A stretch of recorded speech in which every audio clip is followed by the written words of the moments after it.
সবাই ইসলামকে ধারণ করতে পারে না, ইসলামী দল সবাই করতে পারে না, মুমিনদের অন্তর্ভুক্ত সবাই হতে পারে না। এটার জন্য তকদির লাগে, হেদায়েত লাগে। হেদায়েতের চাবি কার হাতে? আসতে বলবেন না, কার হাতে? আসুন আমরা আল্লাহর কাছে একটু হেদায়েত চাই, যেটা আমরা নামাজে সব সময় পড়ি।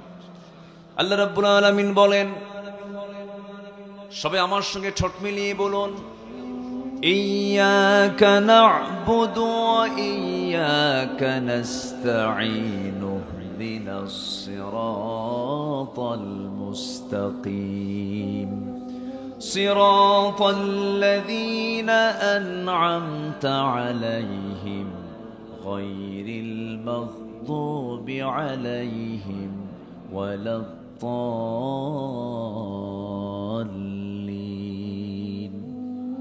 এরপরে যে জোরে বলি আমিন। আয় আল্লাহ তাআলা, তোমারই ইবাদত করি, তোমার কাছে সাহায্য চাই। সরল পথ, সঠিক পথ তুমি আল্লাহ আমাদের দেখায়া দাও। তাহলে হেদায়েতের মালিক 16 আনা, 15 আনা না, 14 আনাও না, হেদায়েতের মালিক 16 আনা যিনি, তিনি কে? আসতে বলবেন না, তিনি কে? হেদায়েত আল্লাহর কাছে চাইতে হবে। ইয়াহদি আল্লাহু মাইয়াশা, আল্লাহ যাকে চান তাকে হেদায়েত দেন। আপনি জোর করবেন, পারবেন না। জোর করে পারেন নাই, আল্লাহ রাসূল পর্যন্ত চেষ্টা করেছেন।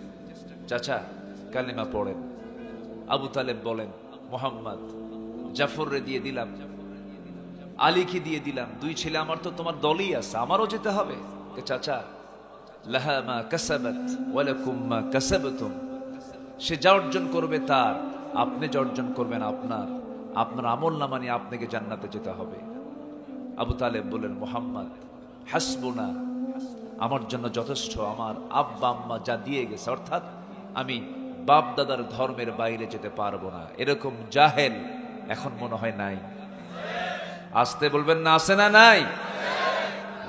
বাপ চোরের দল করে গেছে, ছেলেও চোরের দল করবে। বাপ চাঁদাবাজির দল করেছে, সেও চাঁদাবাজির দল করবে। এরকম আছে না নাই? দল বাপ দিয়ে চলবে না, বাপ দিয়ে করা যাবে না। দল বংশীয়ভাবে করলে চলবে না, দল করতে হবে আল্লাহর নির্দেশনা নিয়ে। আল্লাহ যে দল করতে বলেছেন, যে মতে চলতে বলেছেন, যে পথে চলতে বলেছেন, সেই দল এবং সেই মতের পথেই আমাকে চলতে হবে। এর নামই হলো বান্দা। এর নাম কি? বান্দা। আমাদের মাবুদ কে? আর আমরা কার বান্দা? আল্লাহর বান্দা। আমাকে আল্লাহর নির্দিষ্ট পন্থায় চলতে হবে। এই কোরআনে কারীমের ভিতরে আল্লাহ তাআলা সবকিছু বলে দিয়েছেন, সবকিছু আল্লাহ পাক এর মধ্যে উপস্থাপন করেছেন। এমন কোন এলেম নাই পৃথিবীর যে এলেমটা এর মধ্যে লুকানো আছে, এর থেকে দূরে আছে। পৃথিবীর এমন কোন জ্ঞান নেই যা এর মধ্যে থেকে বাদ পড়েছে। সব আল্লাহ পাকের মধ্যে তুলে ধরেছেন। এটা হচ্ছে মাদার। এটা কি? মাদার, মূল। এটা সম্মানিত ভাইয়েরা, হেদায়েতের উল্টা পথ যেটা, হেদায়েতের বিপরীত যে পথ, এটাই হলো ভ্রষ্টতা। এটার নাম কি? ভ্রষ্টতা, দলালাহ। আরবিতে কি বলা হয়? দলালাহ। আর কুল্লু দলালাতিন ফিন না, প্রত্যেকটা ভ্রষ্টতাই জাহান্নামে চলে যাবে। তো হেদায়েতের উল্টা দিক হচ্ছে দলালাহ, ভ্রষ্টতা। তো কোরআনের দৃষ্টিতে ভ্রষ্টতার কারণগুলো কি, আজকে আমি এই বিষয়ে একদম নতুন একটি বিষয় আমি আজকে চিন্তা করেছি যে আজকে কোন বিষয়ে কথা বলা যায়। তো ভ্রষ্টতার কারণগুলো মোটামুটি আমি কোরআন থেকে খুঁজে খুঁজে একটু বের করে আমার এই ভাঙ্গাচোরা একটু গবেষণায় 10টা কারণ আমি খুঁজে পেয়েছি। শুনতে রাজি আছেন তো সবাই? কেন, আমরা কি পথভ্রষ্ট হওয়ার জন্য শুনবো? মানে পথভ্রষ্টতার কারণগুলো কি, এটা জানলে পরে আমরা হেদায়েতের রাস্তা আমরা ক্লিয়ার পেয়ে যাব। ওগুলো বাদ দিলেই আমরা হেদায়েত পেয়ে যাব। জোরে বলি ইনশাআল্লাহ, আর জোরে বলি ইনশাআল্লাহ। আমরা দুনিয়া নামক স্টেশনে আছি, একটা স্টেশন পার করে আসছি। সেটা হচ্ছে এই দুনিয়াতেই মারপেট নামক স্টেশন, আলমে বুতুন। মারপেটে ছিলাম আমরা কয় মাস? আসতে বলবেন না, কয় মাস? এতে কোনো সন্দেহ আছে নাকি? 10 মাস ছিলাম। এর আগে একটা স্টেশন আমরা পার করে আসছি। স্টেশনটার নাম যদিও আমরা জানি কিন্তু মনে নাই। মারপেটে ছিলাম এটাও মনে নেই। প্রথম স্টেশন হচ্ছে আলমে আরওয়াহ, রুহের জগৎ। সেই রুহের জগৎ আমাকে আল্লাহ প্রশ্ন করেছিলেন, আলাস্তু বিরাব্বিকুম, আমি কি তোমার রব নই? সেই দিন সেই প্রশ্নের জবাবে আমরা কি বলেছি? না, না, হ্যাঁ। লা বলেছি না বালা বলেছি? বালা। আলাস্তু বিরাব্বিকুম ক্বালু বালা, আমি কি তোমাদের রব নই? সেদিন কি বলেছি আমরা? লা না বালা? বলেন, জোরে বলেন, কি বলেছি? বালা, হ্যাঁ তুমি আমার রব। আচ্ছা বলেছি যে, এটা কি মনে আছে? মনে আছে? মনে থাকবে কেমনে? মনে থাকার কোনো সুযোগ তো নেই আমাদের। মার পেটে ছিলাম এটাও মনে থাকার কোনো সুযোগ নেই, কিন্তু মার পেটে ছিলাম এতে কোনো সন্দেহ নাই। আমি বলেছি হ্যাঁ তুমি আমার রব, এটাও কোনো সন্দেহ বলে আসছে। তাহলে আমরা ওয়াদা করে আসছি, কিন্তু সেই ওয়াদা যদি আমরা ঠিক না রাখি তাহলে আমরা ওয়াদা রক্ষাকারী হব না ওয়াদা ভঙ্গকারী হব? ভঙ্গকারী হয়ে যাব। বলে আসছি যে এটার প্রমাণ হলো কোরআন। এটার প্রমাণ কি? কোরআন। এটা অস্বীকার করার কোনো সুযোগ বলে আসছে। তাহলে এই তুমি আমার রব, এই স্বীকৃতি, রববিয়তের স্বীকৃতি দিয়ে আমি পৃথিবীতে আসছি। যদি এই স্বীকৃতির খেলাফ কিছু করি আমি ওয়াদা ভঙ্গ করে ফেললাম। আর ওয়াদা ভঙ্গকারী জান্নাতি না জাহান্নামী? জাহান্নামী। তো এই পথভ্রষ্টতার কোরআনের দৃষ্টিতে 10টা কারণ আজকে আমি পয়েন্ট আকারে একটু আয়াতকে সামনে রেখে একটা একটা করে পয়েন্ট আমি আপনাদের সামনে অল্প সময় আমি তুলে ধরার চেষ্টা করছি। ওমা তাওফীকি ইল্লা বিল্লাহ আলাইহি তাওয়াক্কালতু ওয়া ইলাইহি উনীব।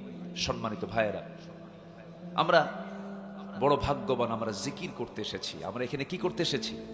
জিকির। কিসের জিকির? কিসের জিকির বলেন? আমার দেশে কিন্তু ভণ্ডামিও আছে, আবার কিছু আলোচকও আছে জিকির করতে করতে লাভ মারে, আছে কিনা? জিকির করতে করতে পায়জামা থাকে না, আছে কিনা বলেন? আবার জিকির করতে করতে এই বাঁশের আগায় গিয়ে বসে থাকে, আছে কিনা বলেন? এটা ঠিক না। আমরা এরকম কোনো মানে ইতিহাস পাইনি, কোনো হাদিস পাইনি। এই পৃথিবীতে সবচাইতে বড় আল্লাহওয়ালা ছিলেন হলো আল্লাহর নবীরা, সাহাবীরা। তাদের জিন্দেগি থেকে আমরা এরকম কোনো পাগলামি দেখছি? আমরা আল্লাহর ভয়ে চোখের পানি পড়বে এতটুকু, আল্লাহর ভয়ে চোখ দিয়ে পানি ঝরবে এতটুকু, একটু আওয়াজ বের হবে, একটু কান্না বের হবে, লাভ মেরে আম গাছে ওঠা, জাম গাছে ওঠা, ভুল করে কিন্তু বড়ই গাছে ওঠে না। বড়ই গাছে কাঁটা আছে, এই হুঁশটা আবার ঠিকই আছে। মুহূর্তের মধ্যে এই চিকন একটা বাঁশের আগায় ওঠা, এটা কম কথা। আমি আমার ভাষায় প্রায় বলি 1 সেকেন্ড 2 সেকেন্ডের মধ্যেই মানে বাঁশের আগায় ওঠা মানে কি, ও ছোট্টবেলায় ছিল পাক্কা নারিকেল চোর, এই জন্য পারে। এটা কোনো কৃতিত্ব নয়, এটা আল্লাহর ভয়ের জন্য নয়, এটা আল্লাহর মহাব্বতের জন্য, এটা আল্লাহর জিকিরের জন্য নয়। আল্লাহর জিকির যারা করে তারা প্রকাশ্যে কাঁদে না, তারা আড়ালে কাঁদে, সেজদায় পড়ে কাঁদে।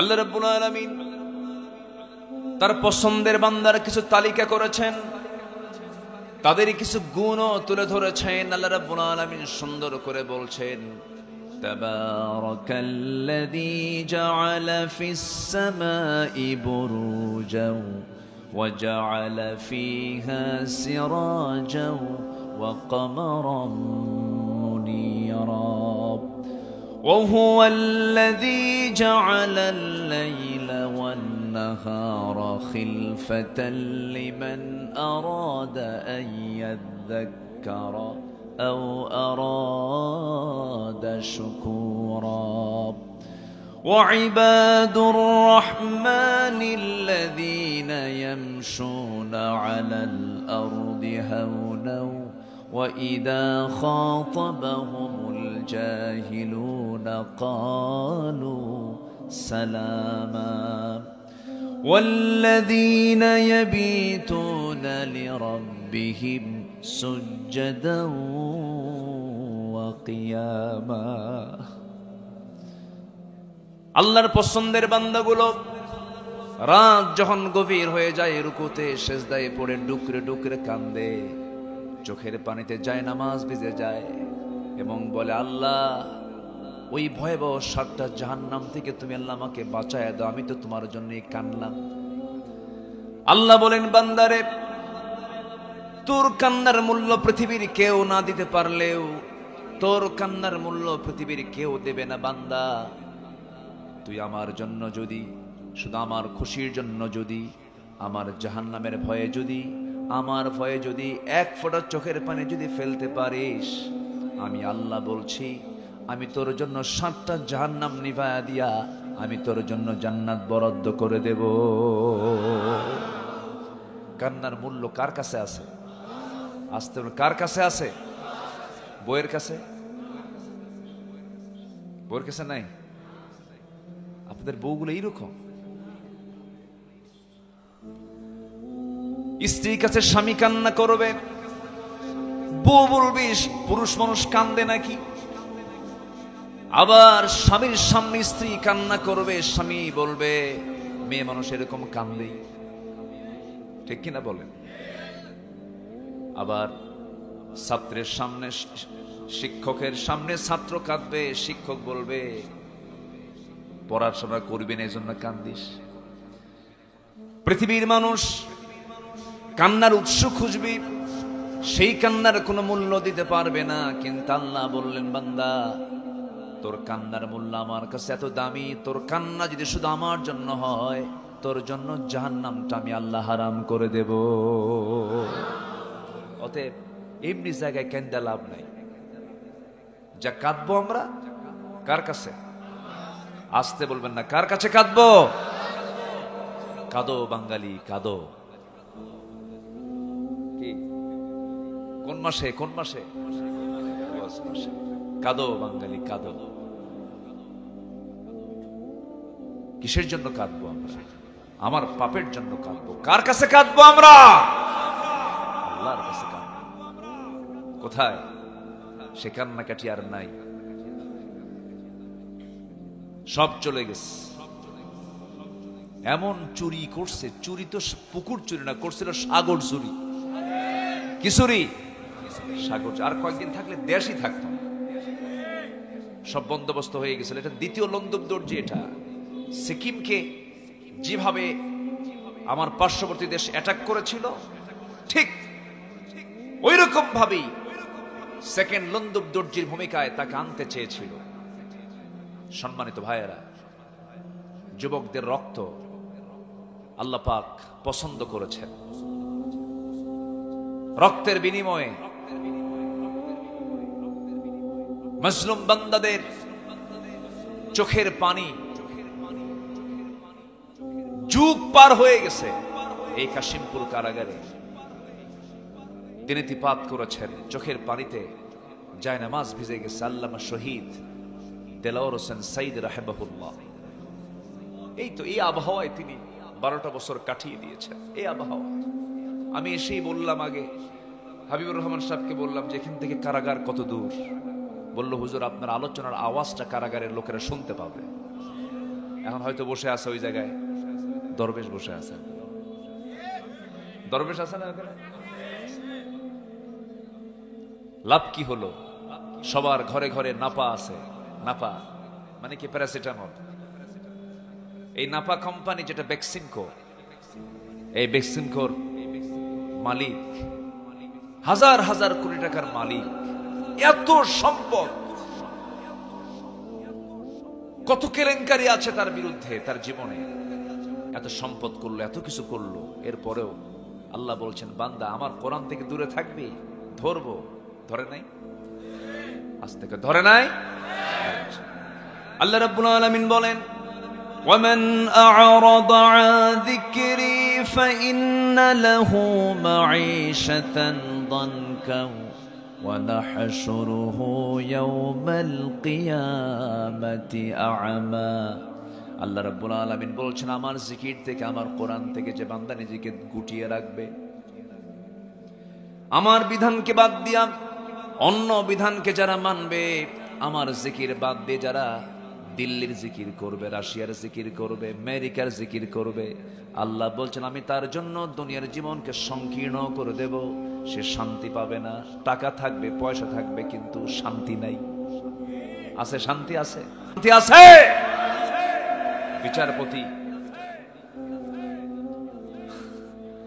বিচারপতি রায় দিল। গতকালকে আমার প্রোগ্রাম ছিল ওই সিলেটে, বুঝলেন, এই জন্য মনে হচ্ছে একটু। সিলেটে মাহফিল ছিল আমার গতকাল, বিয়ানী বাজার কানাইঘাটের পাশে ওই অঞ্চলে।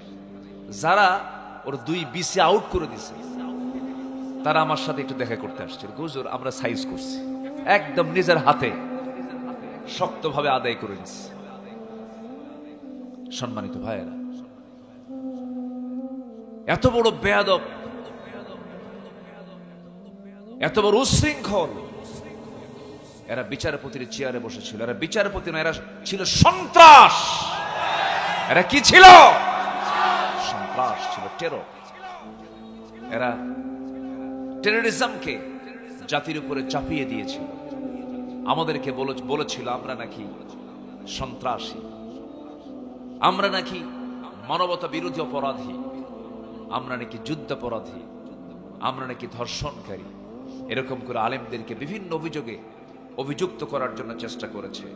মৌলবাদ বলে গালে দিয়েছে। সেই মৌলবাদ আবার নতুন করে কেউ কেউ আবার এই শব্দ আনার চেষ্টা করছেন। এই শব্দ কিন্তু পশ্চিমাদের তৈরি করা, ইসলাম বিরোধী শক্তিদের তৈরি করা একটা নাম হচ্ছে মৌলবাদ।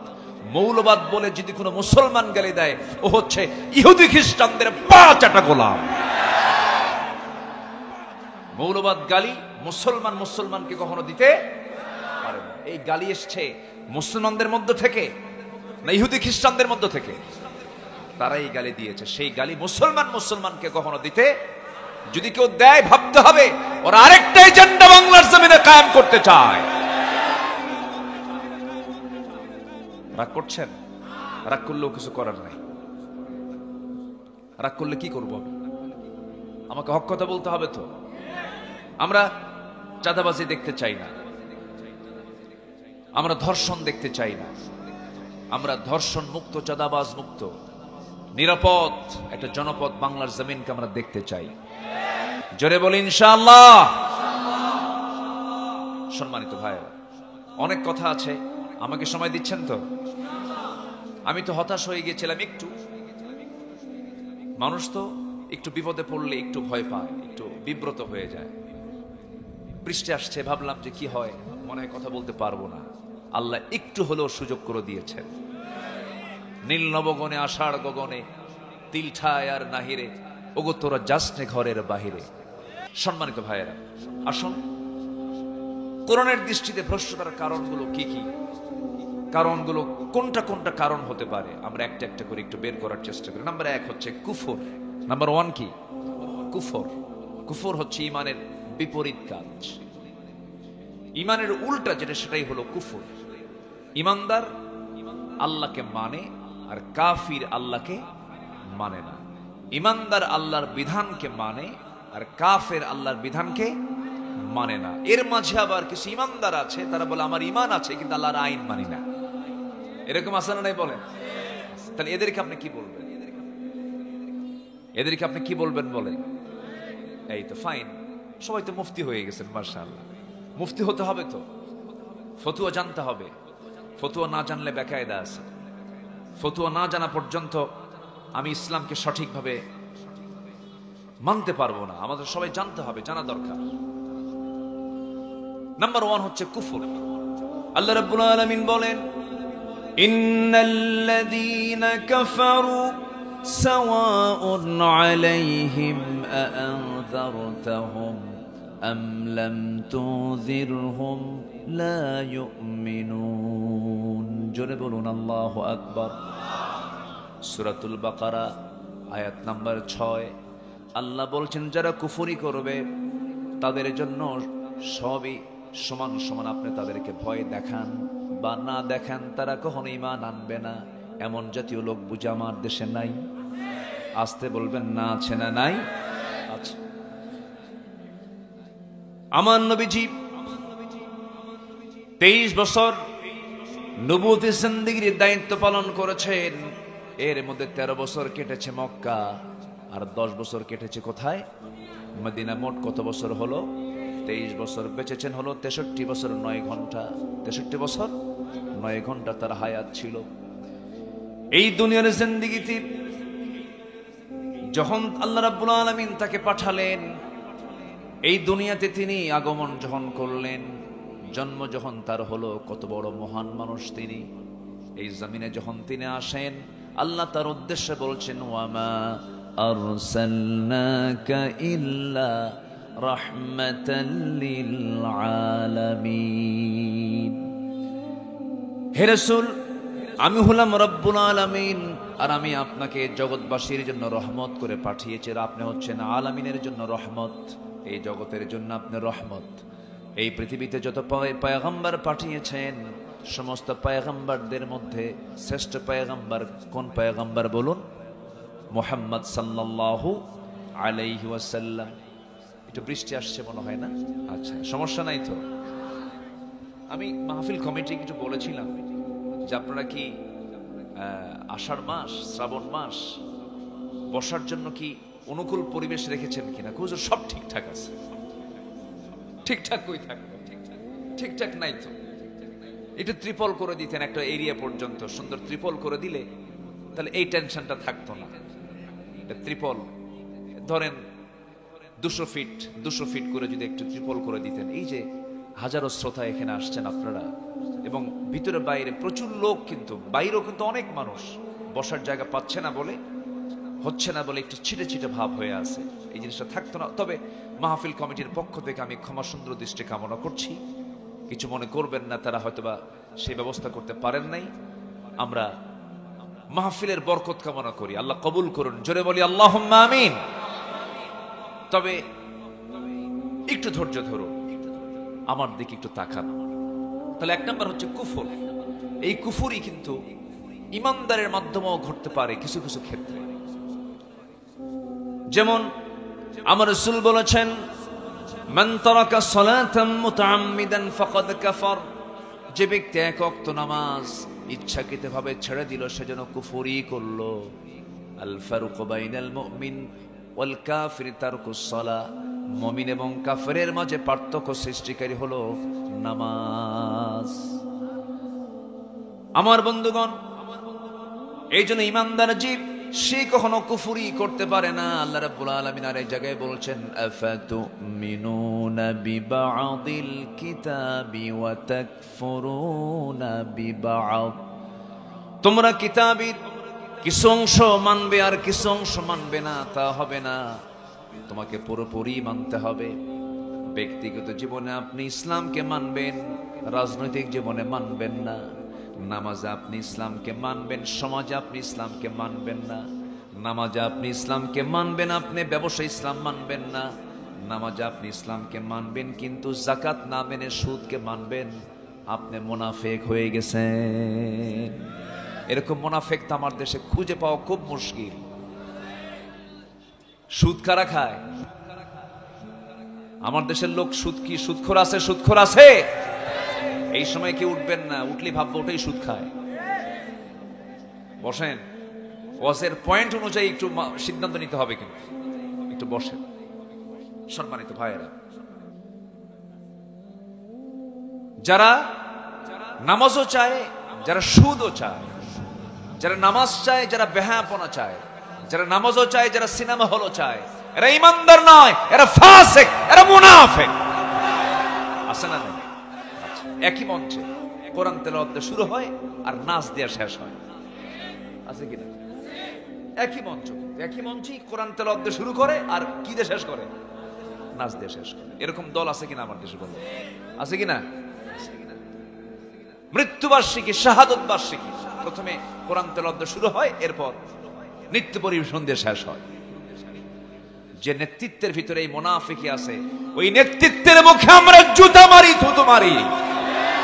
আগামীর দেশ আমরা দেখতে চাই কোরআনের দেশ। রাজি আছেন তো সবাই? আইয়ুব করেছে শাসন, মুজিব দিয়েছে ভাষণ, নাকি? আর জিয়া কেটেছে খাল, আর এরশাদ ছিল তাল বেতাল। ঠিক আছে কিনা? সব দেখা শেষ। আগামীর দেশ আমরা দেখতে চাই কোরআনের দেশ। রাজি আছেন কারা কারা? হাত উঁচু করে দেখান মুসলমান।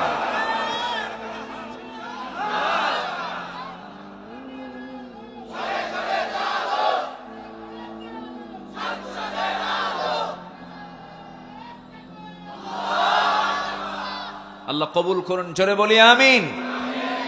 আমার নবীজির 23 বছরের জিন্দেগিতে কি রাষ্ট্র পদ্ধতি ছিল? রাষ্ট্র পদ্ধতি ছিল, রাষ্ট্র ব্যবস্থা ছিল। ইসলামের রাষ্ট্র ব্যবস্থা আছে না নাই? আমাদের এখন সবচেয়ে বড় চ্যালেঞ্জ হলো আগামীর দিন আমরা সবার আগে রাষ্ট্র সংস্কার দেখতে চাই। 54 বছর দেখেছি, সব দেখা শেষ করেছি আমরা। কেউ 16 বছর, কেউ 24 বছর, কেউ 9 বছর, সব দেখে শেষ করেছি আমরা। কেউ সম্পদ দেশে রাখে নাই। আমার দেশের শ্রমিকরা হাড় ভাঙ্গা পরিশ্রম করে, কৃষকরা দেশের অর্থনীতিকে সমৃদ্ধ করেছে। গার্মেন্টস শিল্পের শ্রমিকরা শ্রম দিয়ে দেশকে সমৃদ্ধির দিকে আগায় নিয়ে গিয়েছে। প্রবাসীরা প্রবাস জীবনে পরিশ্রম করে, ঝুলে ঝুলে কনস্ট্রাকশনের কাজ করে, ঝুঁকিপূর্ণ কাজ করে রেমিটেন্স দেশে পাঠিয়েছে, দেশকে আগায় দিয়েছে। দেখুন, ওই প্রবাসী অশিক্ষিত, শ্রমিক অশিক্ষিত, কৃষক অশিক্ষিত, দেশকে তারা আগায় দিয়েছে অনেক দূর। কিন্তু সেই দেশকে পিছায় দিয়েছে শিক্ষিত নামের কিছু কলম চোরেরা। আমরা ওগুলো আর দেখবো না। ওদের অভিনয় দেখেছি আমরা, ওরা পাকা ঝানু অভিনেতা, ঠকবাজি করার জন্য। আমরা এগুলো আর দেখতে চাই না। আমরা কুফরি কোনো চিন্তা আমরা মাথায় নেব না। কুফরি চিন্তা কি? যারা আল্লাহর আইন ছাড়া অন্য কোন আইনকে মানবে, এটাই হলো ইমানি চিন্তা না কুফরি চিন্তা? কুফরি চিন্তা। আল্লাহ রাব্বুল আলামিন বলেন, ফামান ইয়াকফুর বিত-তাগুতি ওয়া ইউমিন বিল্লাহি ফাকাদ ইসতামসাকা বিল উরওয়াতিল গুসকা লা ইনফিসামা লাহা। জোরে বলুন আল্লাহু আকবার। আগে তাগুতের কাফের হতে হবে, তাগুতকে আগে অস্বীকার করতে হবে। তাগুতকে অস্বীকার করার পরে ঈমান আনতে হবে। আল্লাহকে বলছেন তাগুতকে আগে ছাড়ো, ফেরাউনকে আগে ছেড়ে দাও, নমরুদকে আগে ছেড়ে দাও, ওদের অপকর্ম আগে ছাড়ো। নমরুদ,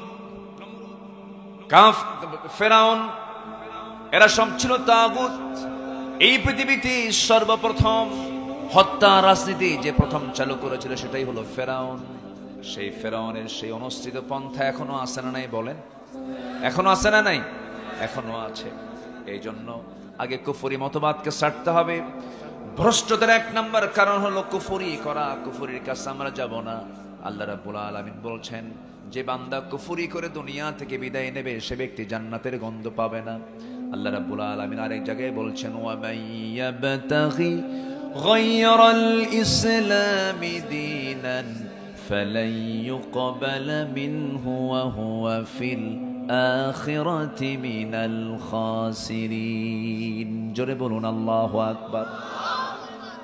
যে ব্যক্তি নামাজ পড়লো, রোজা রাখলো, টাকা আছে হজ করলো, টাকা আছে যাকাত দিল, মসজিদ বানালো, মাদ্রাসা বানালো, লম্বা দাড়ি রাখলো, জুব্বা একখান পরলো, চেহারা দেখে মনে হয় জিব্রাইলের মতো, কিন্তু দল হিসাবে ইসলামকে বাদ দিয়ে অন্য কোন দলকে গ্রহণ করলো।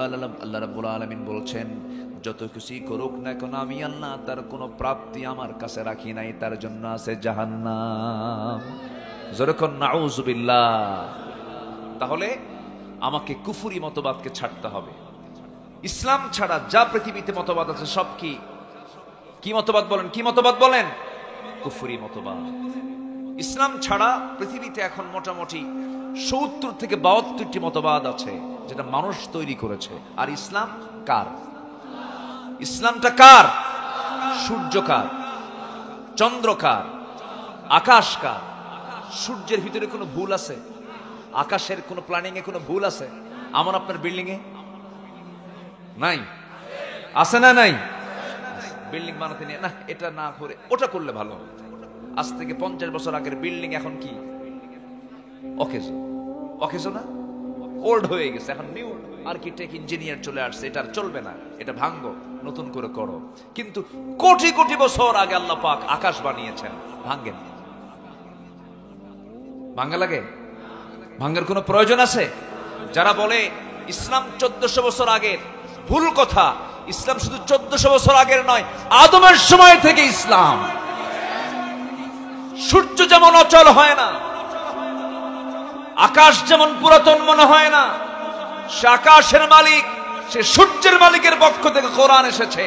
কোরআন অচল হবে না, তুমি অচল হয়ে যাবে। এটাই একমাত্র মজবুত। যালিকা দ্বীনুল কাইয়্যিম, এটাই মজবুত, এটাই মজবুত দ্বীন। এটা ছাড়া বান্দা কখনো শান্তি পেতে পারে না। আমার নবী যে সমাজে জন্ম নিয়েছিলেন, সেই সমাজ ব্যবস্থা খুব ভালো ছিল নাকি? শুধু কি খারাপ না মহা খারাপ?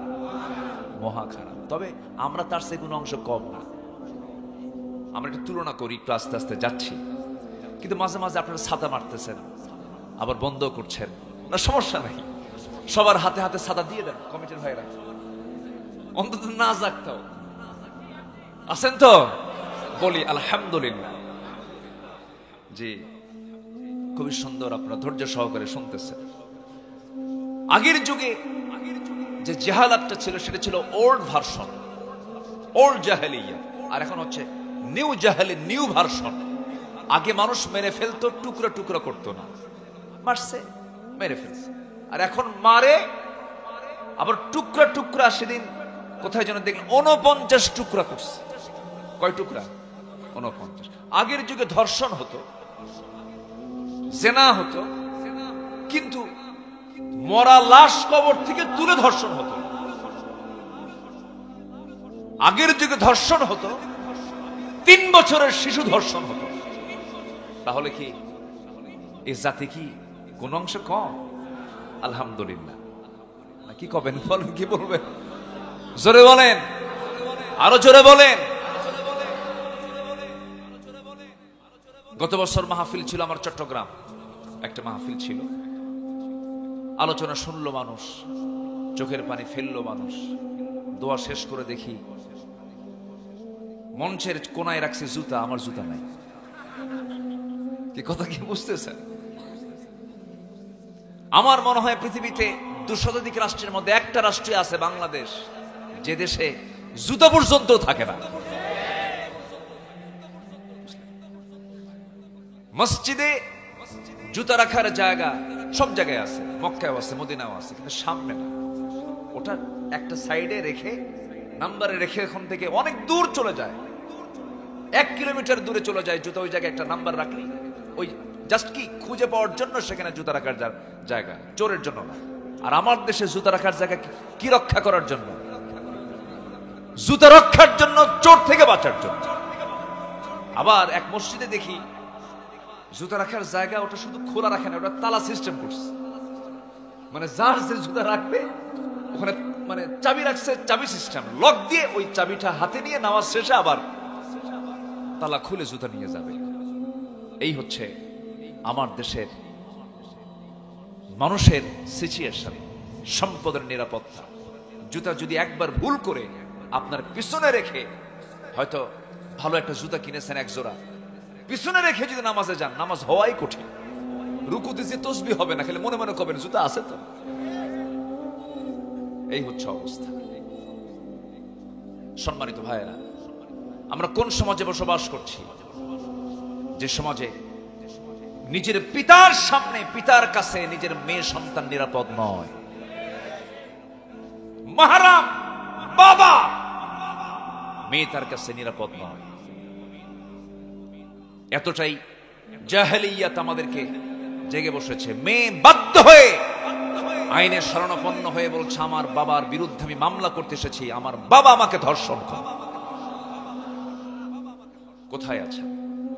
এটার কারণগুলো কি একটু খুঁজে বের করা দরকার। আইএমএ জাহেলিয়াতের যুগে, যে যুগে রাসূল এসেছিলেন, সেই যুগে কন্যা সন্তান জন্ম নিয়েছে। কেন? শুধু কন্যা সন্তান হয়ে জন্ম নিয়েছে এই জন্য হত্যা করা হতো। বিআইয়ি যামবিন কুতিলাত, কোন অপরাধে হত্যা করা হলো? রাসূল সেই যুগে জন্ম নিয়ে বললেন, যার ঘরে একটা মেয়ে তার জন্য একটা পৃথক জান্নাত। আমি রাসূল চার কন্যা সন্তানের বাবা। আল্লাহু আকবার বলবেন না? আমার নবীজি যেই যুগে জন্ম নিয়েছিলেন সেই যুগটাও বড় নোংরা ছিল, বড় সভ্য ছিল, বর্বর ছিল। সেই সমাজটাও কিন্তু ভালো ছিল না। নিজের সন্তান হয়ে নিজ মাকে বিয়ে করত, নাউজুবিল্লাহ বলেন। বাবা বিয়ে করেছে, সৎ মা ছেড়ে দিয়েছে, সেই সৎ মাকে সন্তান নিয়ে এসে ঘরে তুলতো বউ বানায়া। এত অসভ্য তারা ছিল। সে অসভ্য জাতিগুলোকে, শততা বিভক্ত জাতিকে, যারা শুধু মূর্তি পূজা করত, তারা ছিল পৌত্তলিকতা প্রীতি, তাদের মধ্যে ছিল 16 আনা। এই জাতিকে তাওহীদের পথে নিয়ে আসছেন অন্য কোন তন্ত্র মন্ত্র দিয়ে নয়। একমাত্র সফলতা পেয়েছেন তিনি কোন কিতাব দিয়া? পথভ্রষ্টতার কারণ 1 নাম্বার বলেছি কুফর। সেই কুফর থেকে রাসূল তাওহীদের দিকে কোরআন দিয়ে চেষ্টা করেছেন। আল্লাহ রাব্বুল আলামিন তার রাসূলকে জানাচ্ছেন, আমি কেন দিয়েছি আপনাকে কোরআন? লিতুখরিজান নাসা মিনায-যুলুমাতি ইলান-নূর। আপনি জানো এই কিতাব দিয়ে খুনে ধরা জাতিকে, অসভ্য সমাজকে, খেয়ানতকারী ব্যক্তিকে আমানতদার বানাতে পারেন, চোরকে আপনি সম্পদের পাহারাদার বানাতে পারেন, জিনাকারকে আপনি আমানতদার বানাতে পারেন, আল্লাহওয়ালা বানাতে পারেন। জুলুমাত থেকে আপনি তাদেরকে আলোর দিকে নিয়ে আসতে পারেন। এই জন্য আমি কোরআনটা আমি আপনার প্রতি নাজিল করেছি। একজন সাহাবী নবীর সামনে মরা চেহারা নিয়ে, কাঁদা কাঁদা চেহারা নিয়ে নবীর সামনে বসে আছেন। সুন্দর চেহারার অধিকারী সেই সাহাবী হাঁটু গেড়ে দিয়ে নবীর সামনে বসে আছেন। মুখে তার কোনো হাসির কোনো ছাপ নাই। রাসূল বলছেন, সাহাবী মনক্ষুণ্ণ কেন? কি হয়েছে? ইসলাম কবুল করেছে এজন্যই তোমার মনে হয় মন খারাপ হয়েছে? হুজুর না, আমি দিন গ্রহণ করেছি, আমি তো বড় ভাগ্যবান, আমি কালেমাওয়ালা হয়েছি, কালেমাপন্থী হয়েছি, দিনটাকে বুঝতে পেরেছি। কান্দো কেন? কি হয়েছে তোমার? মন খারাপ কেন? ইয়া রাসূলুল্লাহ, আপনি বলেছেন যে ব্যক্তি দিন গ্রহণ করবে, দিন গ্রহণ করার কারণে তার আগের সমস্ত গুনাহগুলো মাফ হয়ে যায়। কিন্তু আমার মন বলছে, হুজুর দিন গ্রহণ করেছে কিন্তু একটা অপরাধ আমার বারবার, সেই অপরাধ বোধটা বারবার মনে হচ্ছে, অপরাধের কথা বারবার আমার মনে হচ্ছে। আমার মনে হয় সকল গুনাহ মাফ হলেও এই গুনাহটা আল্লাহ পাক আমার মাফ করবেন না। আমার নবীজি যখন কেউ কথা বলতো, রাসূল চুপ করে শুনতেন। আমার নবীজি শুধু বলতেন না, শুনতেন। মানুষকে বসার সুযোগ দিতেন, কথা বলার সুযোগ দিতেন। এমনকি গরিব মানুষগুলো, অসহায় মানুষগুলোর পাশে রাসূল আরো বেশি টাইম দিতেন। আমার রাসূল বললেন, সাহাবী কেন তোমার মন খারাপ? কি জন্য তুমি কান্দো? কোন গুনাহ তোমার মাফ হবে না? বিস্তারিত বলো, আমি শুনি। আমার নবীজির এমন সময় যেত ঘন্টার পর ঘন্টা রাসূল চুপ থাকতেন, কথা বলতেন না, শুধু কথা শুনতেন। আমার নবীর সামনে এক সাহাবী বলছেন, ইয়া রাসূলুল্লাহ, আমি একটু কথা বলতে চাই। কি বলবে বলো? দাঁড়ায় গেলেন সাহাবী, বলছেন, হুজুর আমার একটা ওয়াজ আছে। কি ওয়াজ বলো? হুজুর জাহেলি যুগের ওয়াজ। কি ওয়াজ বলো? হুজুর জাহেলি যুগে আমি একটা মূর্তির পূজা করতাম, সেই মূর্তিটা যত্ন করতাম, বুকে রাখতাম, পিঠে রাখতাম, সবসময় তাকে যত্নের সাথে সম্মানের সঙ্গে আমি তাকে রাখতাম, ভাগ্যের প্রতীক মনে করতাম। যেখানে যেতাম সঙ্গে করে নিয়ে যেতাম। একদিন লম্বা সফরে বের হলাম, হঠাৎ করে লম্বা সফরে যেতে নিয়ে আমার শৌচকার্যের প্রয়োজন হলো, আমার প্রকৃতির ডাকে সাড়া দেওয়ার প্রয়োজন হলো। এই দেবতা আমি রাখবো কোথায়? মূর্তি আমি রাখবো কোথায়? এই চিন্তা করে আমি খুঁজলাম ভালো একটা জায়গা কোথায় পাওয়া যায়। উঁচু একটা জায়গায় রাখলাম, টিলাতে রাখলাম। উঁচু টিলার উপরে রেখে আস্তে করে আমি আড়ালে চলে গেলাম। আড়ালে গিয়ে শৌচকার্য কমপ্লিট করলাম। শৌচকার্য কমপ্লিট করে হুজুর এসে দেখি আমার সেই দেবতার আপাদমস্তক মাথা থেকে পা পর্যন্ত ভিজা। ভাবলাম রহমতের পানি, বরকতের পানি, এটা মনে করে আমার জিহ্বা লাগালাম, লেহন করলাম, চাটন দিয়ে দেখি আমতা আমতা পচা পচা গন্ধ, টক টক গন্ধ। আমার নবীজি মুস্কি মুস্কি হাসি দিচ্ছেন আর কথাগুলো শুনতেছেন। আমার নবী জীবনের পরে কি হলো বলো হুজুর? পানি দেখে মনে করলাম বরকতের পানি, কিন্তু না, দেখি কিছুক্ষণ পর চেয়ে থেকে দেখি সামনের দিকে একটা কুকুর লেজ গুটায়া গুটায়া যায়। ভাবলাম কুত্তাই তো কাম সারছে। আমার নবীজি মুস্কি মুস্কি হাসি মারলেন। সাহাবায়ে কেরাম আওয়াজ দিয়ে আসলেন, ইয়া রাসূলুল্লাহ, এত রাগ আমার ভিতরে জমা হয়ে গেল। সারা জীবন আমি যাকে সম্মান করলাম, ভাগ্যের প্রতীক মনে করলাম, যে দেবতা তার নিজের অস্তিত্বকে রক্ষা করতে পারে না, সেই দেবতা আমার রব হতে পারে না। আমি আমার হাতের মধ্যে এমন একটা আষাঢ় মারলাম, টুকরো টুকরো হয়ে গেল। আপনার কাছে এসে এমন রবের সন্ধান পেলাম যে রব আমার আসমানের মালিক আল্লাহ রাব্বুল আলামিন। জোরে বলে সুবহানাল্লাহ।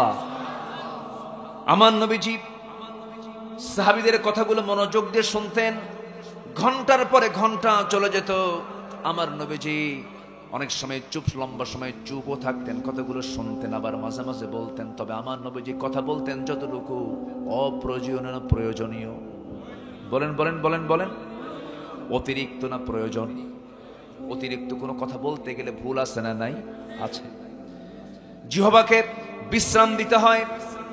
জিহ্বায় যত বেশি কথা আনবেন মূল্যহীন হয়ে যাবেন। বউয়ের সামনে বেশি বেশি কথা বলবেন, বউ বলবে বাচাল। আপনার কর্মচারীর সামনে আপনি বেশি বেশি কথা বলবেন, আপনাকে বলবে বেশি কথা কয়। নিজের ব্যক্তিত্ব বজায় রাখার জন্য, ঈমানটাকে ঠিক রাখার জন্য জিহ্বা নামক যে মেশিন আল্লাহ রাব্বুল আলামিন আমাকে আপনাকে দিয়েছেন, এটার বিশ্রাম যার যত বেশি হবে সে তত বড় নিরাপদে থাকবে। এই জন্য বিশ্রামে রাখার চেষ্টা করব। যতটুকু কথা বলবো সেই কথাগুলো হবে অপ্রয়োজন না প্রয়োজন? প্রয়োজন। আমার নবীজি বললেন, সাহাবী বলো কি হয়েছে তোমার? হুজুর আমি এমন একটা অপরাধ করে ফেলেছি, মনে হয় অপরাধটা আমার মাফ হবে না। কি করেছে বলো? হুজুর নিজের হাতে নিজের মেয়েকে খুন করেছি। রাসূল বলেন, আমি শুনেছি, কিন্তু আমি তোমার কাছ থেকে আজ একটু শুনতে চাই, বলো তো, লম্বা করে একটু বলো। নবীজি শুনতেছেন, বসে আছেন। এবার তিনি বলছেন, হুজুর বিয়ে করলাম, বাচ্চা পেটে আসলো বউয়ের। বললাম চলে যাও মায়ের বাড়ি, ছেলে হলে নিয়ে আসবে, মেয়ে হলে জীবন্ত পুঁতে হত্যা করবে। পাঠায়া দিলাম। আমি তাকে আলটিমেটাম, চূড়ান্ত কথাটা বলে দিলাম। বউটা আমার চলে গেল, সন্তান ডেলিভারি হলো। পরের দিন আমি তাকে জিজ্ঞাসা করলাম, সন্তানের খবরটা কি? আমাকে জানানো হলো সন্তানটা মৃত হয়েছে। এইদিকে সন্তানটা সেরনা হয়ে মেয়ে সন্তান হয়েছে। এই মেয়ে সন্তানটাকে আমার চোখে আড়াল করে, মা মোহব্বতের পরিমাণটা বেশি। হুজুর আমাকে আড়াল করে সন্তানটা ধীরে ধীরে অন্যের বাড়িতে ধীরে ধীরে বড় করেছে। 5-6 বছর বয়স হয়ে গেছে, জানতেই পারি নাই। হঠাৎ করে আমার একদিন দৃষ্টিগোচর হলো, আমার সামনে ধরা পড়ে গেছে। আমার হাতে আমার মতোই হাত, আমার মতো কপাল, আমার মতো চোখ, আমার মতো চেহারা, আমার মতোই চুলটুল। ধরলাম, শক্ত করে ধরে বউয়ের সামনে হাজির করে বললাম, সত্যি করে বলো তো সন্তানটা কার? আমার স্ত্রী চোখের পানি ফেলতে ফেলতে বলছে, স্বামী আমার, আপনার তথ্য কেমন করে গোপন করবো? আপনার তো সন্তান, এই তথ্য আমার কি গোপন করা যায় নাকি? সন্তান আমাদের ঔরস থেকে এসেছে, মিথ্যা বলেছিলাম, কিচ্ছু বললাম না, অভিনয় শুরু করলাম। হুজুর আমার প্রচন্ড রাগ হয়ে গেল জেহালাতের কারণে, ওই সামাজিক প্রেক্ষাপটের কারণে। আমি ভিতরে ভিতরে খেপলাম, কিন্তু বউকে বুঝতে দিলাম না। সন্তানটাকে মারবো কখন, এই মেরে ফেলার আমার ভিতরে জেদ তৈরি হয়ে গেল। আমি খুনির কাতারে চলে গেলাম। শেষ পর্যন্ত অভিনয় করে মেয়েটাকে বললাম, মা আমি তোমার বাবা, আমি তোমাকে আদর করে তোমার নানির বাড়িতে নিয়ে যাব। অভিনয় করে রাজি করায় নিয়া, সুন্দর কাপড় চোপড় পরায় নিয়া পরের দিন সকালবেলা আমি রওনা করলাম। হুজুর রওনা করে আমি সামনে যখন জঙ্গল পেলাম, আমার মেয়েটা বারবার মুসকি মুসকি হাসি দিয়ে বলে, বাবা জঙ্গলের দিকে যাও কেন? কিচ্ছু বললাম না। জঙ্গল পার হয়ে গেলাম, কোদাল হাতে নিলাম। ঠিক দ্বিপ্রহর দুপুরবেলা কোদাল দিয়ে আমি গর্ত খনন করছি। মেয়েটা বারবার বলে, বাবা চলো নানির বাড়ি যাবা না, তুমি এখানে গর্ত কেন খনন করছো? কিচ্ছু বললাম না। গর্ত খনন যখন শেষ হয়ে গেছে, হুজুর গোটা শরীর আমার ঘর মাখতো। আমার মেয়েটা গামছা দিয়া আমার ঘামগুলো মুছে মুছে দেয়। আমার দাড়িতে ঢুকে থাকা মাটিগুলো তার ছোট্ট কচি কচি 5টা আঙ্গুল দিয়ে খিরাল করে করে সেই মাটিগুলো সরায় সরায় দেয় আর বলে, বাবা গর্ত খনন কেন করছো? তুমি কি নানির বাড়ি যাবা না? বাবা আমাকে তুমি নিয়ে যাবা না? কিচ্ছু বললাম না হুজুর। দিল আমার এত পাষাণ, চুল পরিমাণ মহব্বত জাগ্রত হলো না হুজুর। গর্ত খনন যখন শেষ হয়ে গেল, মুস্কি একটা হাসি মেরে অভিনয় করে বললাম, মা দেখো তো গর্ত খননটা কেমন হয়েছে। আমার মেয়েটা সরল মনে, মেয়েটা গর্তের কাছাকাছি গিয়ে উকি মেরে দেখতে লাগলো ভিতরের দিকে, গর্তের নিচের দিকে। আমি পিছন দিকে চলে আসলাম, এমন জোরে সজোরে ধাক্কা মারলাম, এক ধাক্কায় সন্তানটা গর্তের মধ্যে উপর হয়ে পড়ে গেল চিত হয়ে। দুটো হাত এক জায়গায় করে বলছে, বাবা বুঝতে পেরেছি আমার আম্মার কথাই সত্য হয়েছে। আমার আম্মা প্রায় বলতো, তোর বাপকে তোর চেনার দরকার নেই, তোকে মেরে ফেলবে। ও বাবা, আমি জানি তুমি আজকে আমাকে মেরে ফেলার জন্য আনছো। আমি তোমার কাছে আজকে দুটো হাত এক জায়গায় করে বলছি, বাবা প্রয়োজনে ভিক্ষা করে খাবো, এই চেহারা কোনোদিন তোমার সামনে দেখাবো না, আমারে পয়সা দাও, আমি তোমার কাছে প্রাণ ভিক্ষা চাই।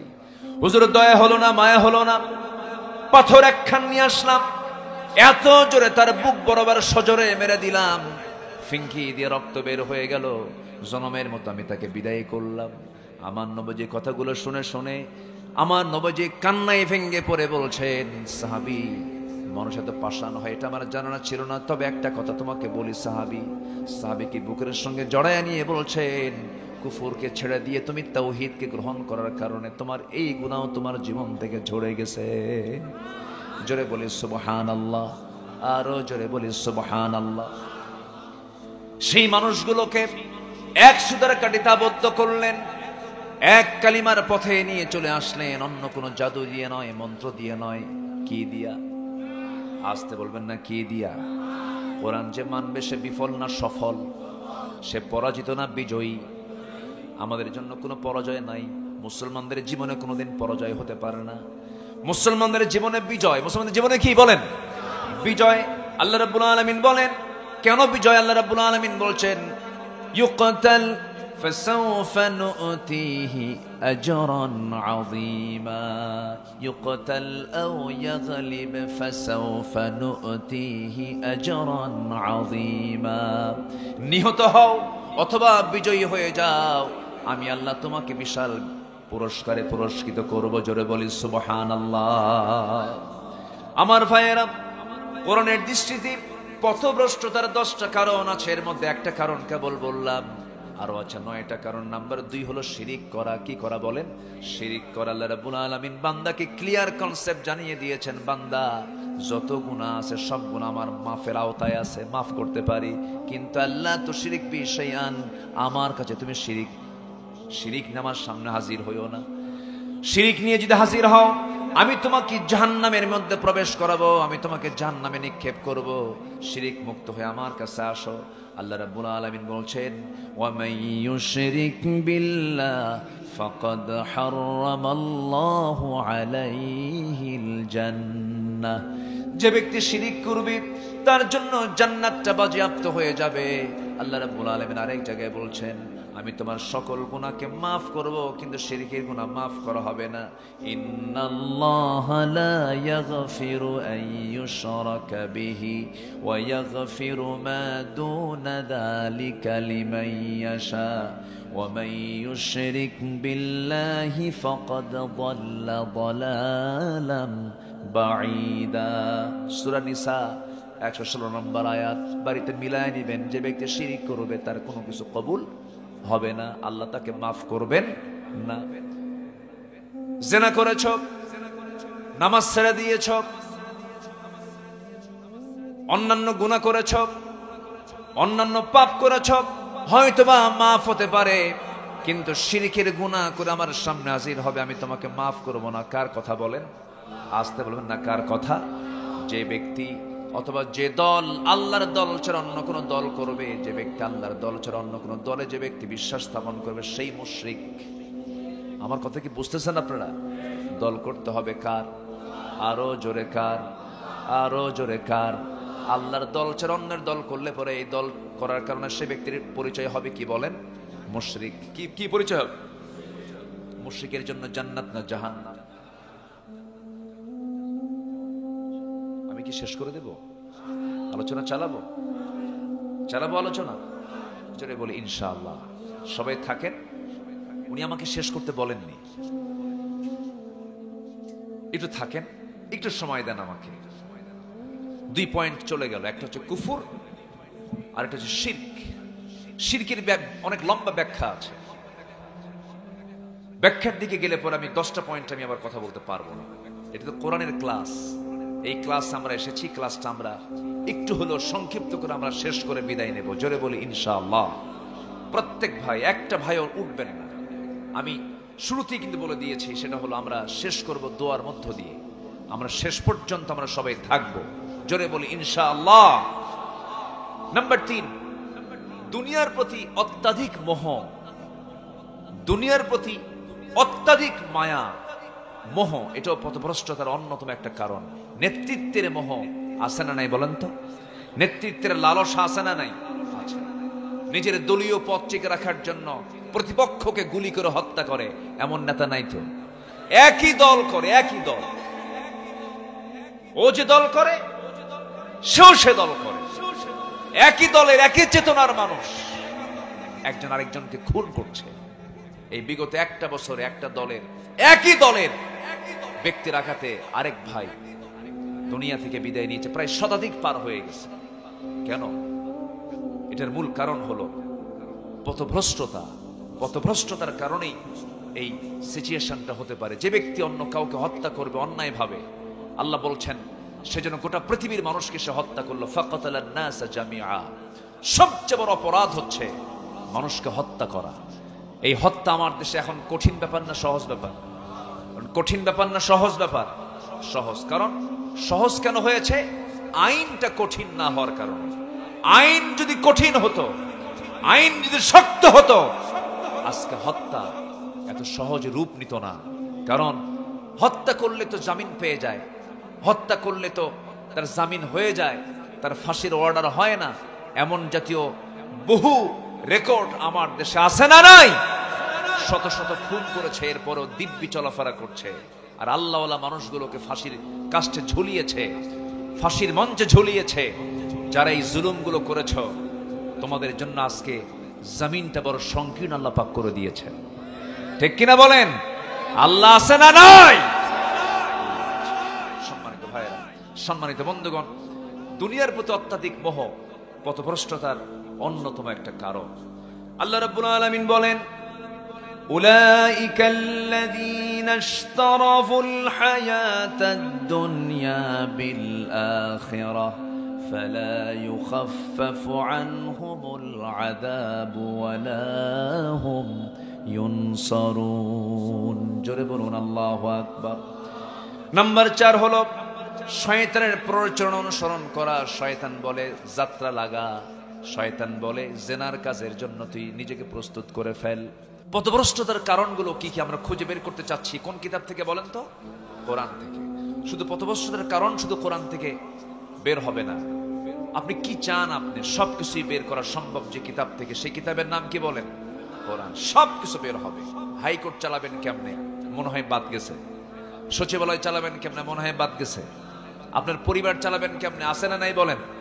সবকিছু আছে। এমন কিছু তথ্য নাই যে তথ্যের মধ্যে নাই। সব তথ্য আল্লাহ পাকের মধ্যে বলে দিয়েছে। সম্মানিত ভাইয়েরা, পৃথিবীতে মাটির অংশ বেশি না পানির অংশ বেশি? পানি। পানি বেশি। 7 সমুদ্র, সাবআতু আবহুর, এই 7টা সমুদ্র আল্লাহ পাক পৃথিবীতে সৃষ্টি করেছেন। এই সমুদ্রের তলদেশে আল্লাহ পাক আগুন রেখে দিয়েছেন। সমুদ্রের তলে আগ্নেয়গিরি আছে। এই রহস্য প্রেজেন্ট ওয়ার্ল্ড বের করেছে। আর কোরআন আজ থেকে 1500 বছর আগে তা বলে দিয়েছে। সুবহানাল্লাহ বলবেন না? আল্লাহ পাক এক জায়গায় কসম খাচ্ছেন, ওয়াল বাহরিল মাসজুর, ওয়াল বাহরিল মাসজুর, প্রজ্বলিত সমুদ্রের কসম। প্রজ্বলিত অর্থাৎ জ্বলে ওঠা সমুদ্রের কসম। কখনো চিন্তা করা যায়? শতাব্দীর পর শতাব্দী মানবতা এই ধারণাটিকে কল্পনাও করতে পারে নাই। অথচ 19-20 শতকে বিজ্ঞানীরা গভীরভাবে গবেষণা করে দেখেছেন সমুদ্রের তলদেশে আগ্নেয়গিরি আছে। সেখানে mid Atlantic ridge, Pacific ring of fire এর মতো সমুদ্র অঞ্চলগুলোতে প্রচুর সক্রিয় আগ্নেয়গিরি রয়েছে, অথচ মহান রব্বুল আলামিন এই তথ্য আজ থেকে ১৫০০ বছর আগে বলে দিয়েছেন। জোরে বলে সুবহানাল্লাহ। এই যে মাইকগুলো চলছে, এই যে মাইক্রোফোনগুলো এখানে আছে, ক্যামেরাগুলো আছে, সবগুলোর মধ্যে লোহা আছে না নাই? লোহা ছাড়া মানুষ সচল না অচল? গাড়িতে চড়বেন কি লাগবে? কথা বলবেন কি লাগবে? মোবাইল চালাবেন কি লাগবে? এমন কোনো কাজ নাই যে কাজে লোহার প্রয়োজন নাই। অস্ত্র বানাবেন কি লাগে? লোহা লাগে। তাহলে সেই লোহাটা আল্লাহ পাক কি আমার আপনার জন্য কোন কি বলে খনি থেকে দিয়েছেন না নাজিল করেছেন? বলেন, নাজিল করেছেন। আপনি কি বলে সোনাকে বলতে পারেন সোনার খনি, গ্যাসকে বলতে পারেন গ্যাসের খনি। খনি থেকে গ্যাস এসেছে, খনি থেকে সোনা এসেছে, খনি থেকে কয়লা এসেছে। কিন্তু লোহাটা যদিও আমরা দেখছি এমন করে, কিন্তু এই লোহাটা কিন্তু পৃথিবীর কোনো সম্পদ নয়, পৃথিবীর কোনো জায়গায় এটা ছিল না। আল্লাহ পাক লোহাটাকে আসমান থেকে নাজিল করেছেন। জোরে বলে সুবহানাল্লাহ। কেন?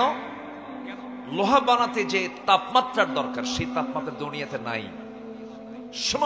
আকাশের যে সূর্য আছে, সূর্যের আভ্যন্তরীণ তাপমাত্রা হলো 15 মিলিয়ন ডিগ্রি সেলসিয়াস সূর্যের। আর লোহা যদি কোথাও তৈরি করতে হয়, সেই জায়গায় তাপমাত্রা থাকতে হবে হলো 5 billion degree Celsius. 5 billion degree Celsius তাপমাত্রা পৃথিবীর কোথাও আছে? লোহা মানুষ বানাবে কেমনে? আল্লাহ তাআলা লোহা নামক এই ধাতুকে আসমান থেকে নাজিল করেছেন। আল্লাহ পাক এটা সূরা নাজিল করেছেন, সূরাতুল হাদীদ।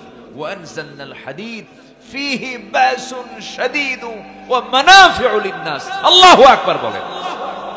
বিজ্ঞান বলছে হয়তোবা মহাশূন্যের মাঝে কোনো সুপারনোভার মহাবিস্ফোরণ ঘটে, ওই মহাশূন্য থেকে আসমান থেকে এই লোহাগুলো সিডে সিডে দুনিয়াতে পড়েছে। এই লোহাগুলো আমরা হাতের আওতায় আমরা পেয়েছি, কিন্তু লোহাটা সে আসমান থেকে একমাত্র বরকত হিসেবে নাজিল করেছেন তিনি আমার কে। এই তথ্য কোথায় আছে? বলেন, এই তথ্য কোথায় আছে? তাহলে বলুন, কোরআন কি শুধু পথভ্রষ্টতার কারণগুলো খুঁজে বের করে, না সব খুঁজে বের করে? সব খুঁজে বের করে দেয় কোরআন। আসুন আর বাকি 6টা পয়েন্ট আমি আক্ষরিকভাবে শাব্দিকভাবে বলি। আমি আমার শেষ দিকে আস্তে আস্তে চলে যাচ্ছি। সম্মানিত ভাইয়েরা, 1 নম্বর হলো কুফর। আমরা কুফরের পথে থাকবো না ঈমানের পথে থাকবো? আচ্ছা, কুফরের পথে থাকবো না তাওহীদের পথে থাকবো? নাম্বার 2, শিরিক করা। শিরিক এটা মারাত্মক গুনাহ, সেই শিরকের ধারে পাশে আমরা যাব না। শনিবারে বাঁশ কাটা যাবে না। বৃষ্টির দিন বিয়ে করা যাবে না। যার বৃষ্টির দিনে বিয়ে হবে সারা জীবন তার চোখের পানি ফুরাবে না। আছে কিনা বলেন এরকম কিছু? এগুলো হচ্ছে কথার শিরক, প্রচলিত শিরক। সকালবেলা বাকি দিলে তার সারাদিন ব্যবসা শেষ। আছে কিনা বলেন? এটা ভুয়া কথা, ভুল কথা। বরঞ্চ আপনি যদি কাউকে কর্জে হাসানা দেন, এটা দানের চাইতে বেশি সওয়াব। আল্লাহু আকবার বলেন। বুঝি না, জানি না, এই জন্য আমরা এই সমস্ত কথাগুলো শুনি। নাম্বার 3 হচ্ছে দুনিয়ার প্রতি অত্যাধিক মোহ, মানে অকল্পনীয় মোহ। নিজের বউ থাকতেই আবার অন্যের বউয়ের দিকে ধান্দা, আকর্ষণ। এটা কি বৈধ না অবৈধ বলেন তো? নিজের বউ এই পর্যন্ত আল্লাহ পাক লোভ করতে বলেছেন। তোমার বউ সমস্যা নেই, ইজাব কবুল করছো, ভালো কথা, কিন্তু তুমি আবার রিপনের বউয়ের দিকে যাও কেন? রিপন নামে কেউ থাকলে আবার মাইন্ড করবেন না, এমনি একটা নাম বললাম, মনে হলো একটা নাম বললাম। তো অন্যের বউয়ের দিকে নজর, এটা হচ্ছে অত্যাধিক মোহ, অবৈধ মোহ। আপনার সম্পদ কেন আপনি কামনা করবেন না? আপনি বৈধ পথে ইনকাম করেন, কোটিপতি হন, সমস্যা নাই। 10 জন সাহাবী ছিলেন জান্নাতের সংবাদ পাওয়া। বাকি সাহাবীরা কি জান্নাতের মেহমান হবেন কিনা বলেন? হবেন। কিন্তু এই কথাটা আসছে, 10 জন সাহাবীর গুরুত্ব ইসলামে বেশি এসেছে। সব সাহাবী মূল্যবান, সব সাহাবী আল্লাহর কাছে সম্মানিত, রাদিয়াল্লাহু আনহু ওয়া রাদু আন। এই 10 জন সাহাবী, তাদের জীবনী আমি একটু দেখে, আমি স্টাডি করে যতটুকু বুঝলাম, 10 জন সাহাবী ছিলেন মিলিয়নার, অধিকাংশ সাহাবী ছিলেন ধনী সাহাবী। আল্লাহু আকবার বল। আমার দেশে মানে ইসলাম গরিব হতে বলে, গরিব হতে বলে, এই প্রচারটা বেশি হয়েছে।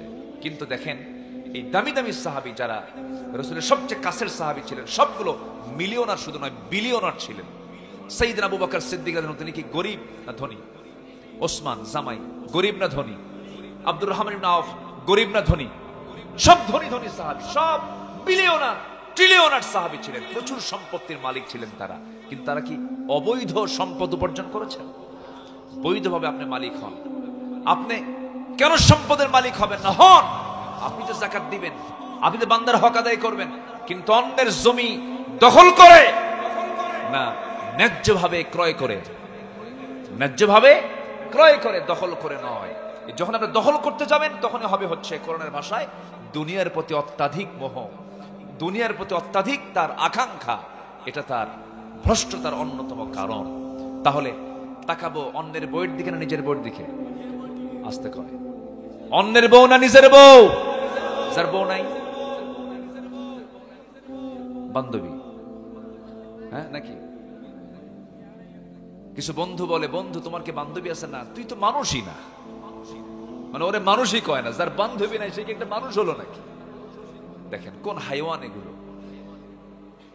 একজন মানুষের জীবনে, পুরুষের জীবনে বান্ধবী একজন হবে, সে হচ্ছে তার স্ত্রী, নেক স্ত্রী। স্ত্রী ছাড়া গার্লফ্রেন্ড কোন শব্দ ইসলামে, আরো জোরে বলেন ইসলামে, এটা মাথায় রাখবে, এটা মাথায় রাখতে হবে। গার্লফ্রেন্ড নেই, গার্লফ্রেন্ড থাকবে হচ্ছে একজন, তার স্ত্রী। যদি একজনে সে সন্তুষ্ট না হয়, কয়জন? আসতে কন কেন? আমার মায়ের এখন মন খারাপ করতে পারে, হুজুর এই শেষে সে প্যাঁচ লাগায়। গোটা ওয়ার্ল্ডে পুরুষ বেশি না মহিলা বেশি? জরিপ করে দেখা গেছে 100%-এর ভিতরে 60% হলো মহিলা আর 40% হলো পুরুষ। তাহলে 40-40, 40-40 জোড়া জোড়া মিলে গেল, আর বাকি 20% কি জাতীয় সম্পদ হবে নাকি? আল্লাহ এই জন্য বলছে আরেকটা মিল কর। সবাই পারবে না, যারা পারবে তারা করো। আল্লাহু আকবার বলেন। ইসলাম বিশ্বজনীন, ইসলাম আঞ্চলিকতায় নয়, ইসলাম বিশ্বনীয় ভাবে, বিশ্ব ধর্মের নাম, বিশ্ব আল্লাহর পক্ষ থেকে একমাত্র মতবাদের নাম হচ্ছে ইসলাম। আল্লাহু আকবার। বিশ্ব মতবাদ ইসলাম, বিশ্বকে নিয়ে ভাবে, গোটা পৃথিবীর মানুষকে নিয়ে ভাবে। সম্মানিত ভাইরা, নাম্বার 4 হলো শয়তানের প্ররোচনা অনুকরণ করা। শয়তানের বিভিন্ন ফাঁদ আছে। মাহফিল করো না, যাত্রা করো, আছে কিনা বলেন? বিয়ে করে লাভ কি? বিয়ে করলে পরে তার ভরণ পোষণ দাও, টাকা দাও, পয়সা দাও, এটা নাই ওটা নাই, দরকার কি? টাকা আছে, হোটেলে যাও। এই পরামর্শ কার? এই পরামর্শ কার? বিভিন্ন প্ররোচনায় অনুসরণ করা, এটা হচ্ছে ভ্রষ্টতার অন্যতম কারণ। ইমানদার জেনাকার হতে পারে না, ইমানদার মানুষের সম্পদ লুণ্ঠন করতে পারে না। আল্লাহ রাব্বুল আলামিন বলেন, ইন্নাশ শাইতানা লাকুম আদুউন ফাত্তাখিযুহু আদুওয়া। আল্লাহ রাব্বুল আলামিন বলছেন, তোমাদের জন্য সবচেয়ে বড় শত্রু হলো শয়তান। শয়তানকে তোমরা শত্রু মনে করো, শয়তানকে বন্ধু মনে করো না। শয়তানের পদাঙ্ক অনুসরণ করলে পরে তুমি ধ্বংসের শেষ প্রান্তে পৌঁছে যাবে, সে তোমাকে জাহান্নামের দিকে নিয়ে যাবে। শয়তান আছে না নাই? দেখা যায়, আজ থেকে দেখা যায়, আছে, দেখাও যায়। মিনাল জিন্নাতি ওয়ান নাস। মানুষ শয়তান আছে না? শয়তান তোর কাছেও ফেল। কিছু মানুষ আছে, ওরা এই মানুষের শয়তানি দেখে শয়তান কয় আমি পরাজিত, আমি কি পরাজিত। এরকম পরাজিত শয়তান হয়েছে, এরকম মানুষ আমার দেশেও আছে, আছে না নাই বলেন? আচ্ছা সম্মানিত ভাইয়েরা, এই অগাস্টে আমার ছোট্ট ছোট্ট সন্তানদের বুক ঝাঁঝরা করে দিয়েছে। আর কি ছোটখাটো শয়তান, অনেক বড় শয়তান। আমি নিজের চোখে দেখেছি, হেলিকপ্টারে চড়ে এই র্যাবের হেলিকপ্টারগুলো থেকে ব্রাশ ফায়ার করা হয়েছে। বেলকুনিতে মা তার ছোট্ট বাচ্চাকে নিয়ে বেলকুনিতে দাঁড়ায় আছে, হেলিকপ্টার দেখতেছে, নিচের দিকে তাকায় দেখে ছোট্ট বাচ্চার বুকের ভিতরে বুলেট ঢুকে পিঠে বের হয়ে গেছে। এই যে ঘটনাগুলো, এই যে ইতিহাসগুলো সৃষ্টি করা হলো, একমাত্র কারণ কি জানেন? নিজের ক্ষমতাকে কুক্ষিগত করার জন্য, নিজের ক্ষমতাকে টিকসই রাখার জন্য। যারা ক্ষমতাকে কুক্ষিগত করার জন্য হত্যার মতো পথ যারা বেছে নেয়, এরা সবগুলো ফিরআউনদের প্রেতাত্মা। রাজনীতি যদি করতে চান, রাজনীতিতে যদি ফিরে আসতে চান, অগাস্টের এই মাসে আমাদের দাবি হলো ওই সন্তান হারা মায়ের কোলে ওই সন্তানগুলো আবার জীবিত ফেরত দাও। যা এ দেশ থেকে পাচার করেছ, যত টাকা পাচার করেছ, কত বিলিয়ন ডলার পাচার করেছ, সব আগে ফেরত দিয়ে দাও, দেশবাসীর হাতে দিয়ে দাও। দেশকে কে কতটুকু ভালোবাসে, ওই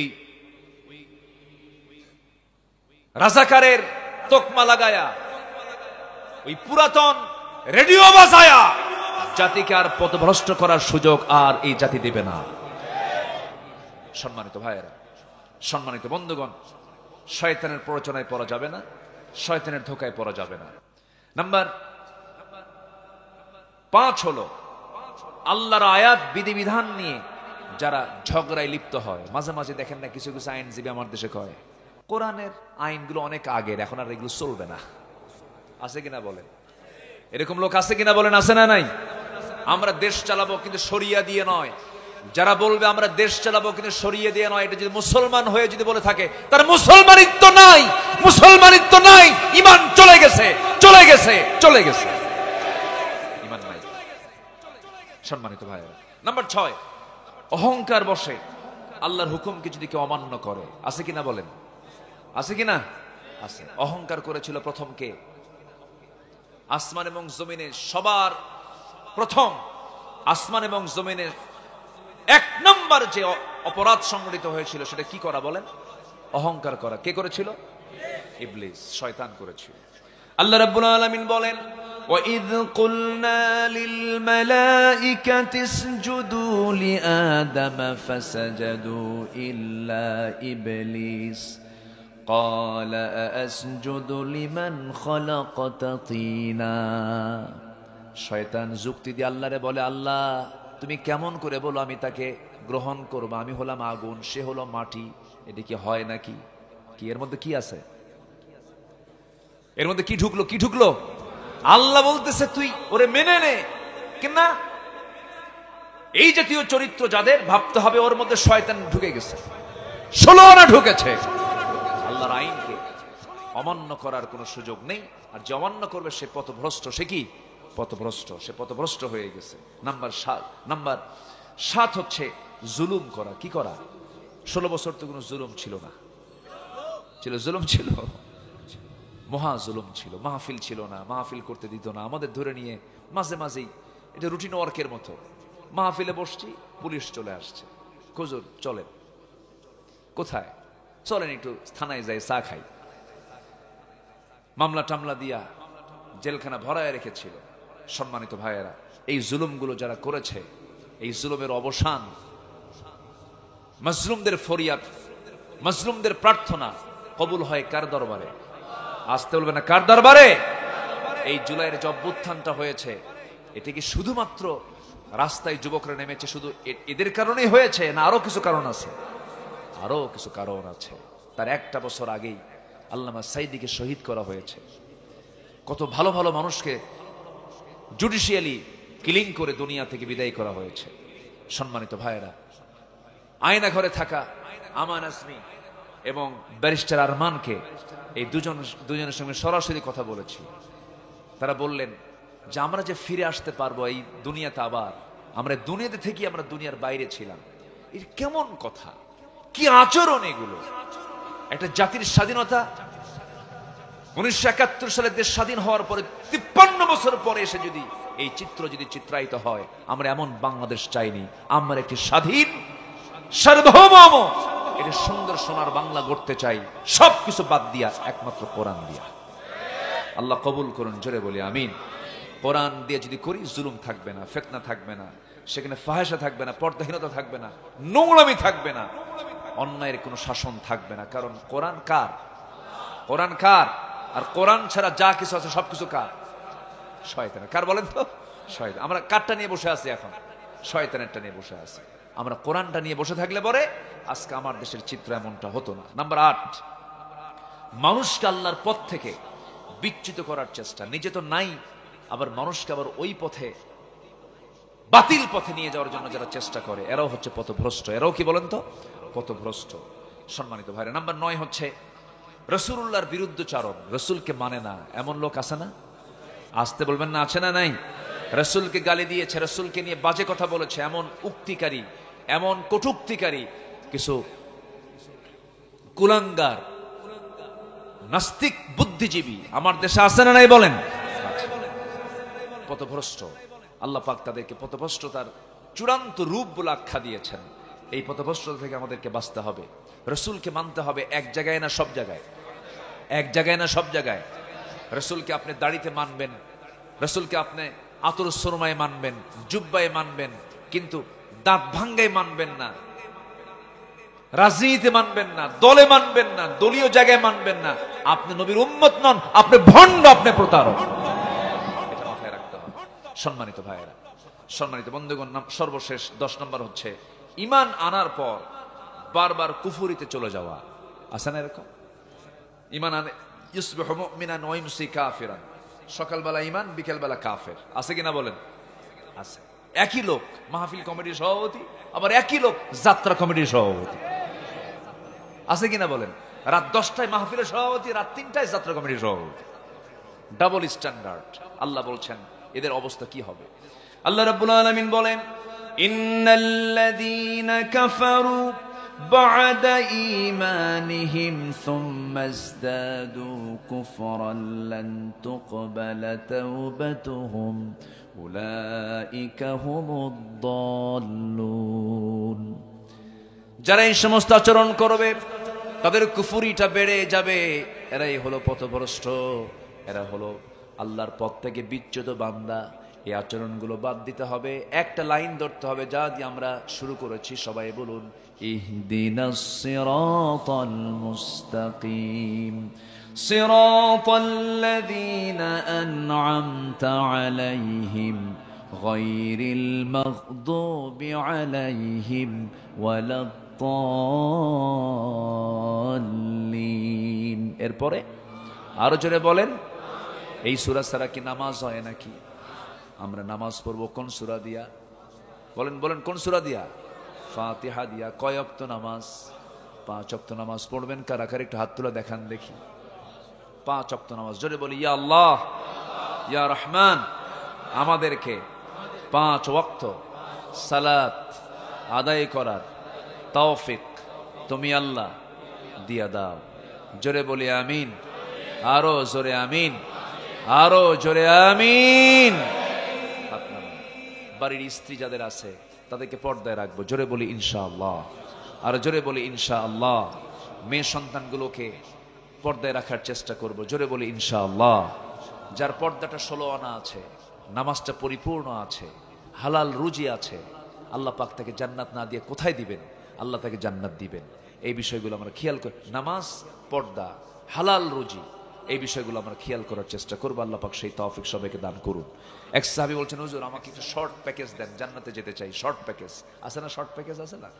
তো এক সাহাবী এসে শর্ট প্যাকেজ চাচ্ছেন, হুজুর আমি বেশি ওয়াজ শুনবো না, আমার এই শর্ট প্যাকেজ দেন।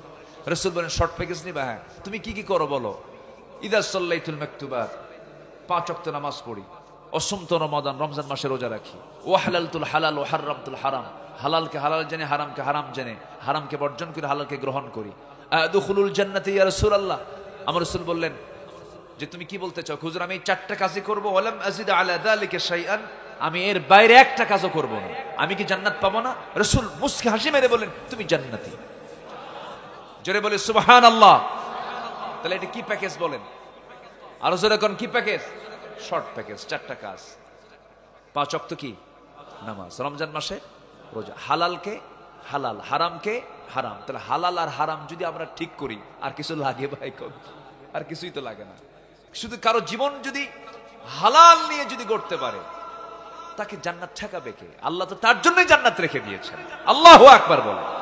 আসুন আমরা এই শর্ট প্যাকেজকে মাথায় রাখবো। যে কথাগুলো বললাম, পথভ্রষ্টতার কারণগুলো মাথায় নিয়ে ওই পথগুলোকে ছেড়ে দিয়ে আমরা হেদায়েতের পথে চলবো। জোরে বলি ইনশাআল্লাহ। এই কামনা, এই আশাবাদ কামনা করে